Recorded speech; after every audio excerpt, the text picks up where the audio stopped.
Question में ये लिखा हुआ है कि द पोटेंशियल जब a particle varies with the distance x from a fixed origin is this, ये energy stored as a function of x दिया हुआ है आपको, और x यहाँ पे डिस्टेंस है, इसने बात बोली है।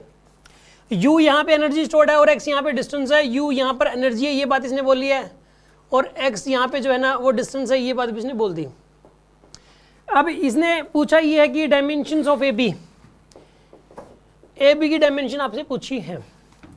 ध्यान से सुनो, आप हमने एक बात दिमाग में सेट कर रखी है कि अगर दो चीज़ों को ऐड कर रखा हो तो उनकी डायमेंशन सेम होती है, हमें इस बात का तो पता है, इस बात को कोई बदल नहीं सकता इस बात से।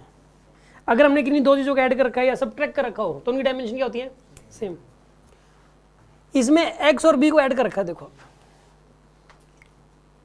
x और b को ऐड कर रखा है तो उनकी डायमेंशन क्या होंगी, सेम हो जाएंगी, जो कुछ भी हो जाए।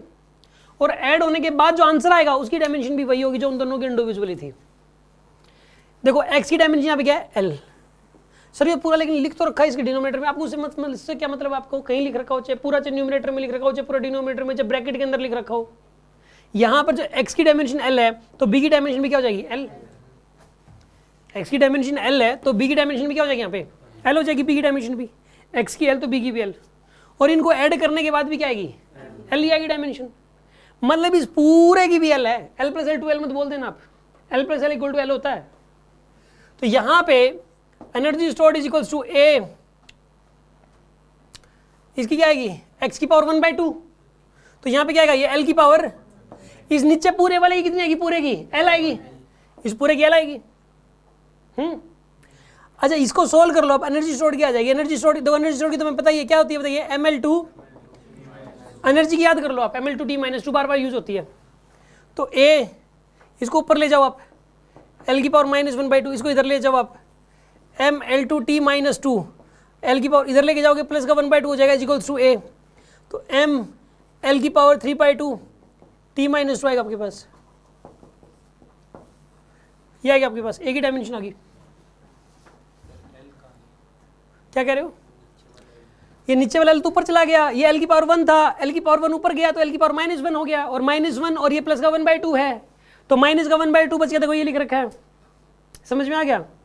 इसको a की आ गया आपके पास। अब पूछिए a b की पूछिए, तो a की तो हमने ये अलग से निकाली ली थी, a b क्या निकाली थी, a की क्या निकाली हमने, m l की पावर 3/2 t की पावर -2, और b की क्या लिखोगे आप, l लिखोगे, सोल्व करो, m l की पावर 5/2 t-2, ये आएगी ए बी की डायमेंशन, ये आंसर है इसका। समझ में आया कि नहीं आया आपको, कोई शक? सर अगर यहाँ पे b स्क्वायर होता तो l b के इक्वल होता है या b स्क्वायर के इक्वल होता है? इसका क्वेश्चन ये है कि सर अगर बाय द वे ये एक बार एज्यूम करके चल रहा है कि सर सपोज यहाँ पे ये इक्वेशन ऐसे होती a√x डिवाइड बाय में x प्लस बी स्क्वायर, तो सर यहाँ पे x की डायमेंशन तो l है, अब इस b स्क्वायर की l होगी या फिर b की l होगी, क्या लगता है आपको?